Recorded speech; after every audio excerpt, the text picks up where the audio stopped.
Como nós paramos no último vídeo, aqui, ou seja, nós pegamos a newtoniana de uma molécula diatômica, aplicamos numa função de onda, no referencial do docente máximo, portanto ela vai depender das n coordenadas eletrônicas e da distância entre os núcleos. Eu tenho o núcleo 1, o núcleo 2, as coordenadas dos elétrons e a distância entre os núcleos. E essa função de onda, então, vai depender das coordenadas eletrônicas e da distância entre os núcleos, o módulo da distância. Então, eu vou ter uma função de onda,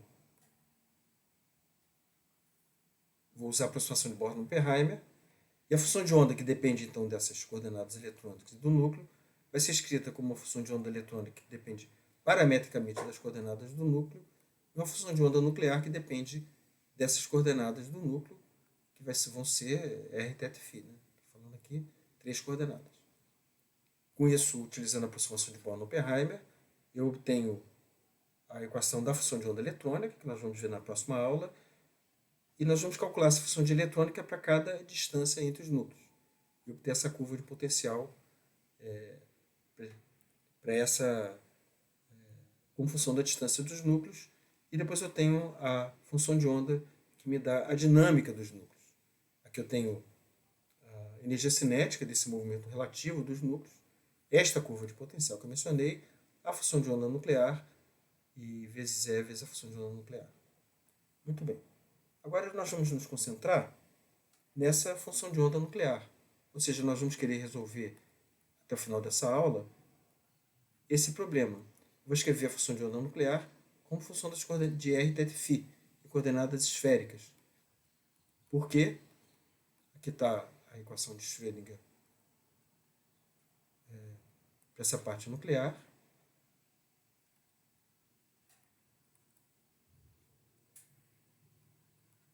Aqui a função de onda nuclear.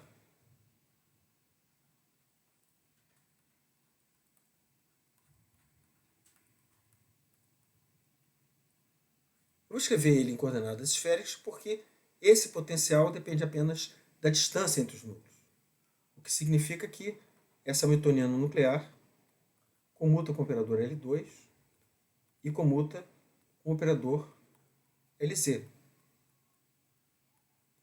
Isso quer dizer que nós já conhecemos, podemos escrever a função de onda dessa parte nuclear como autofunção simultânea da newtoniana dessa parte que depende de R e de L2 e Lz, que vão ser os Y, vou chamar J em vez de L, Jm de θ e φ. Legal, já resolvemos 2/3 do problema, das dimensões envolvidas. Bom, se a gente agora passar essa função aqui dentro, jogar para dentro da equação em coordenadas esféricas, nós vamos fazer, de uma maneira muito parecida como fizemos com o átomo de hidrogênio, obter a equação radial.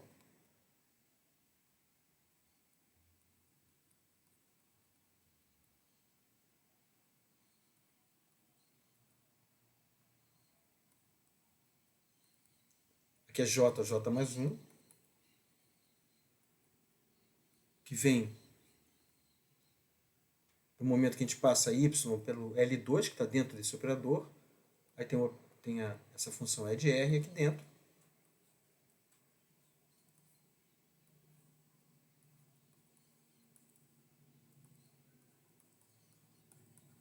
Em outros termos, a gente já sabe quem é a parte angular, e essa equação nos dará a solução da parte radial. Aí nós vamos fazer 2 aproximações. A primeira aproximação é desprezar esse termo.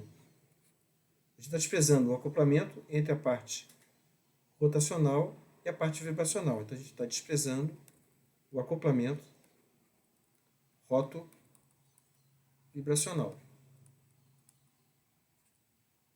Não é necessário fazer isso, mas para efeitos didáticos é bem interessante. E a segunda aproximação é aproximar essa curva E de R pelo potencial 1 meio de K, R menos RE, R de equilíbrio ao quadrado. Ou seja, a gente está aproximando esta curva do estado fundamental por um oscilador harmônico. Fazendo isso, e após alguma manipulação, nós podemos obter a equação para a parte radial, que vai ser D2 dr2 mais 1 meio de K aplicado a essa função S de R igual a energia vibracional S de R. Isso aqui nos dá S de R como oscilador harmônico. E energia vibracional vai ser os níveis de energia H cortado ômega, N mais 1 meio, que nós obtivemos do oscilador harmônico. Nós já fizemos esse problema.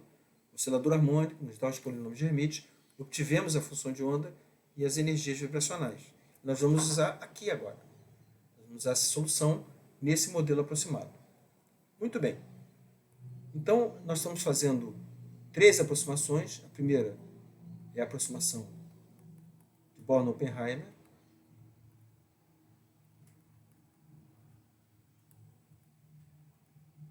Relacionada com a separação das coordenadas eletrônicas das nucleares. A segunda aproximação é desprezar o acoplamento roto-vibracional. E a terceira aproximação vai ser então aproximar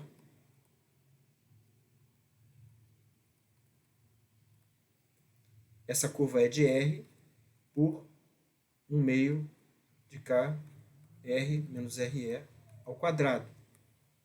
Vamos dar uma breve olhada nessa terceira aproximação. Aqui eu tenho a curva do estado fundamental de uma molécula diatômica. Eu não lembro se é H2, mas aqui eu tenho a curva de H2, seria olhar esta curva aqui do estado fundamental. Essa curva aqui. E aqui a gente traçou em linhas pontilhadas o oscilador harmônico meio de K, R menos RE ao quadrado.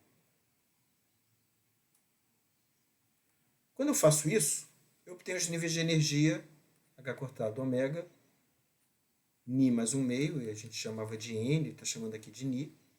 Estou usando esse gráfico, que eu tirei de um livro. Então, N mais 1 meio, Ni, H cortado ômega, Ni mais 1 meio. Então, eu tenho esses níveis de energia e a gente já fez isso que a gente obteve no oscilador harmônico. Agora vamos olhar o efeito dessa aproximação. Aqui são os níveis de energia do oscilador harmônico. Aqui está a curva pontilhada do oscilador harmônico. E aqui eu tenho a curva real. E aqui eu tenho os níveis de energia que expressam essa curva real. A gente, na verdade, nada é real. A gente está na aproximação de Born-Oppenheimer e utilizando um potencial um pouco mais elaborado. O que a gente observa? Observa que o nível de energia para o estado fundamental nesses dois modelos, com oscilador harmônico e com uma curva um pouco mais elaborada, são idênticos. O primeiro estado e esse estado são muito parecidos, o segundo já tem alguma diferença. Na medida que a gente vai aumentando os níveis de energia, a gente vai observando diferenças maiores entre esses dois modelos. Isso é muito fácil de entender. Quando a gente está perto do estado fundamental, esse oscilador harmônico, essa curva, combina bastante bem com a curva que a gente obtém sem essa aproximação. E na medida que a gente vai crescendo os estados, os níveis, a gente vai vendo que tem uma diferença já entre os níveis de energia dessa curva real para a curva do oscilador harmônico. Eu queria chegar no espectro experimental, mas para chegar no espectro experimental a gente tem mais 2 coisas para fazer.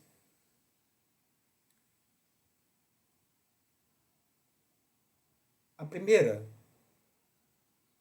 é olhar as regras de seleção.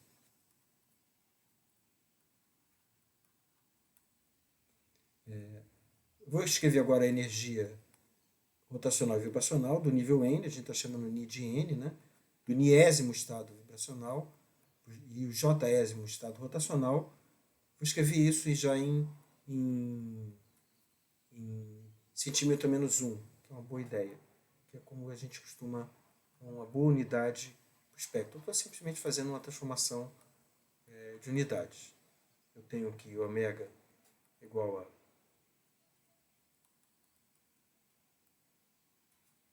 K sobre Ni, onde K é constante de mola e Ni é a massa reduzida, e B é dado por constante de Planck sobre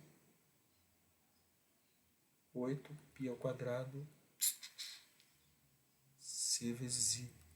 E com isso, então, a gente tem a energia desse modelo, né? Ou seja, eu vou ter a energia vibracional que sai dessa parte e a energia rotacional que sai dessa parte, dos harmônicos esféricos, e a energia vibracional. Eu estou expressando então a soma das duas. Então a energia roto-vibracional vai ser dado por essa expressão que eu estou colocando aqui.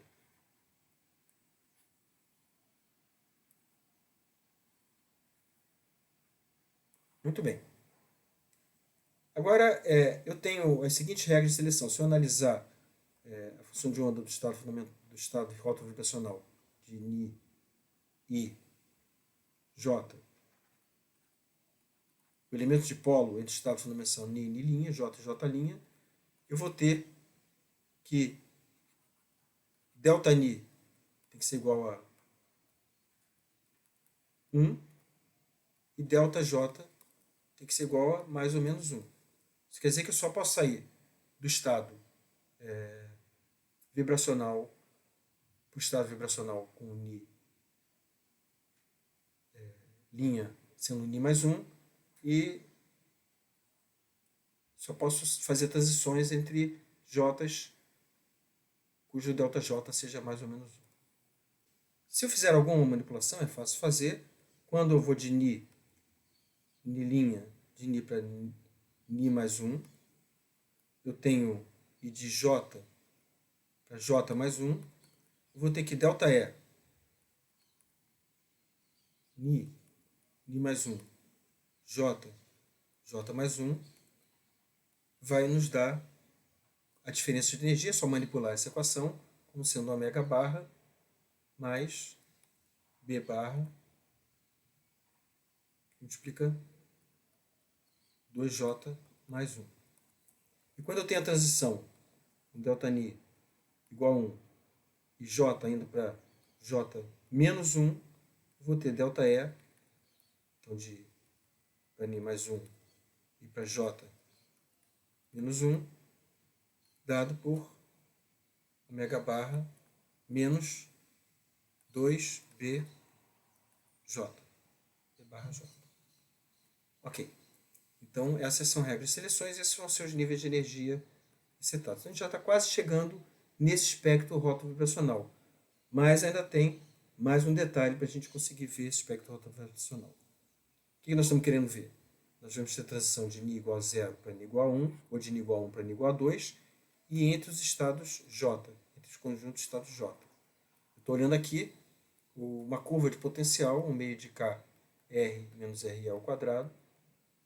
Se eu ver, o E de R que eu estou olhando, essa curva em preto, representando o estado fundamental, estou olhando os estados vibracionais e dentro deles os estados rotacionais. Então eu vou ter transição entre esses estados. Mas para poder entender o espectro, nós vamos ter que entender como é que o fóton encontra essas moléculas. Quer dizer, quando eu incido um fóton sobre uma molécula diatômica, por exemplo, na temperatura ambiente, eu vou ter uma determinada população desses estados. Nem todos vão estar no estado fundamental, vão encontrar algumas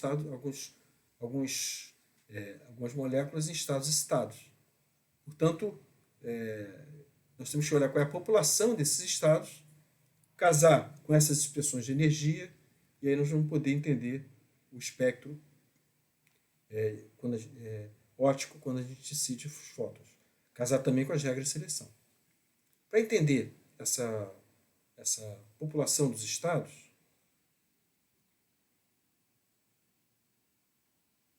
nós vamos usar a estatística de Boltzmann.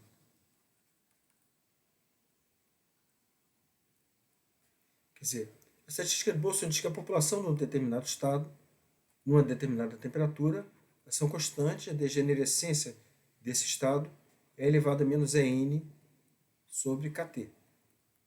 Muito bem. Então eu vou ter que a população de um determinado estado é N dividido pela população do estado fundamental, quero ver a proporção dessas populações, vai ser A elevado a menos N vezes a degenerescência desse estado,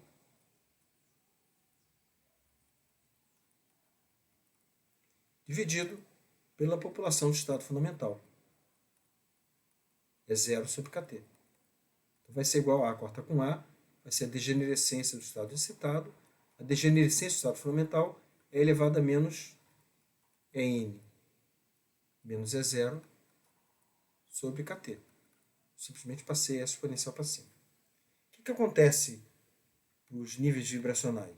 Por exemplo, qual é a população do estado com Ni igual a 1 com relação à população do estado com Ni igual a 0? Ou seja, quando eu incidir o fóton no estado E com Ni igual a 1, qual vai ser a população dele com relação ao estado E com Ni igual a 0? Olha, é só lembrar que a energia do estado vibracional com Ni igual a 1 vai ser H cortado ômega Ni mais 1 meio. E com Ni igual a 0 vai ser H cortado ômega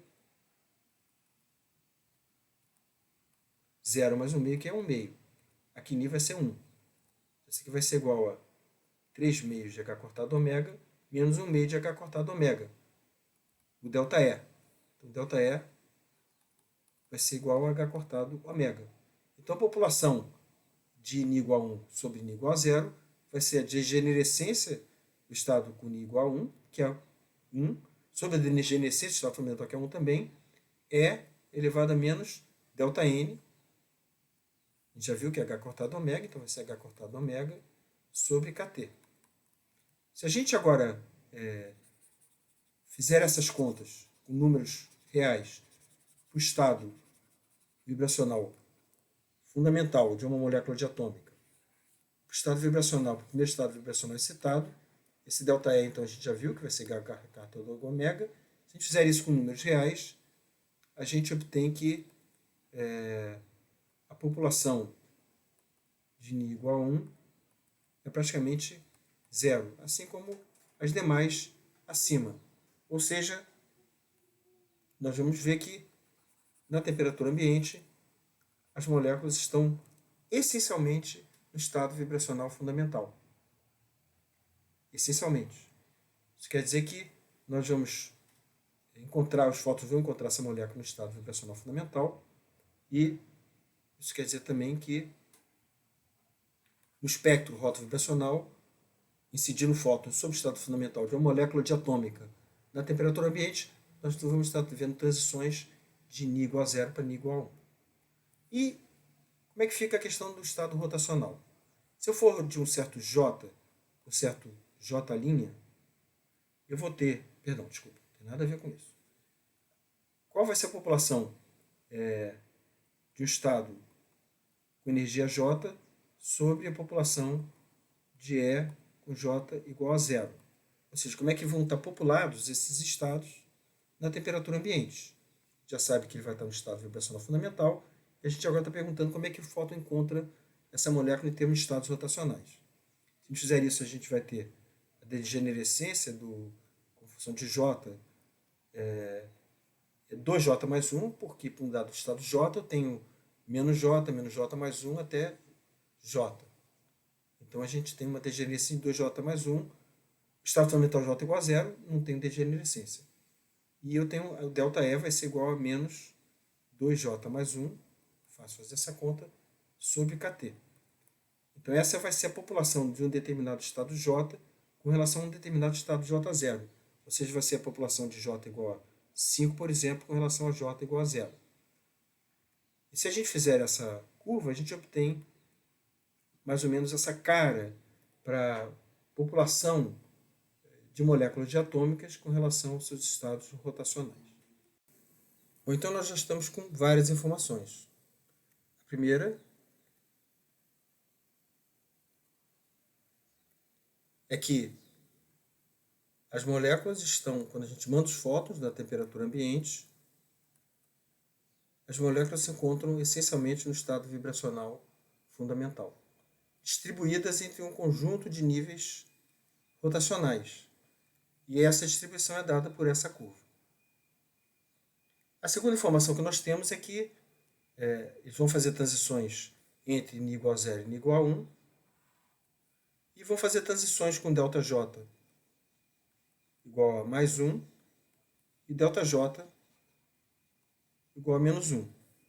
Ou seja, eles vão fazer transições de 0J para J' igual a 1, de J igual a 1 para J' igual a 2, etc. Esse a gente chama de ramo R da curva. Eles vão fazer transições de J igual a 1 para J' igual a 0, ou de J igual a 2 para J' igual a 1, e esse a gente chama de ramo P da curva. Além disso, nós sabemos a diferença de energia para o ramo R, ou seja, ΔJ igual a mais 1, e para o ramo P, ΔJ igual a menos 1. Então a gente tem tudo para construir o espectro rotovibracional do estado fundamental de uma molécula diatômica nessas aproximações. Eu vou fazer isso aqui. Eu vou reescrever a energia do ramo R, quando o ΔJ igual a mais 1, ΔE vai ser igual a ômega barra mais B barra DJ mais 1. E quando o delta, que isso aqui é o ramo que a gente chama de ramo R. Aqui está o espectro, esse é o ramo R. E para o ramo P, onde é que está o...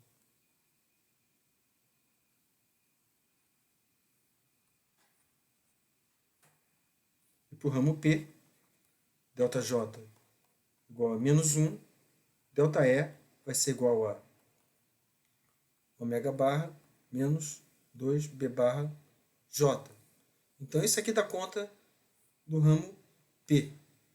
Aqui a gente tem espaçamento dos níveis no ramo R e espaçamento de níveis no ramo P. E a intensidade vai estar relacionada do lugar que ela saiu. A primeira transição é de 0 para 1, que é o ramo R. 0, 1. Saiu daqui. A segunda transição vai sair de 1 para 2.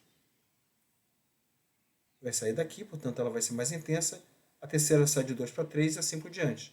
Então ela tem essa curva aqui de intensidade que está relacionada com a população do estado. Esse aqui vai ser o contrário, vai ser de 1 para 0. Saiu, portanto, daqui. Esse outro vai ser de 2 para 1.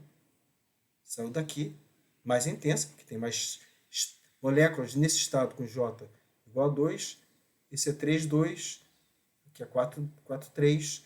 Enfim, também essa curva de intensidade vai estar relacionada com a população dos estados. E fazendo isso, a gente obtém um espectro vibracional nessas aproximações, né? Born-Oppenheimer, mas não considerar, desprezar o acoplamento rotovibracional e depois aproximar V de R para um oscilador harmônico. Fazendo isso, a gente obtém, né? E finalmente considerar a população dos estados e as regras de seleção.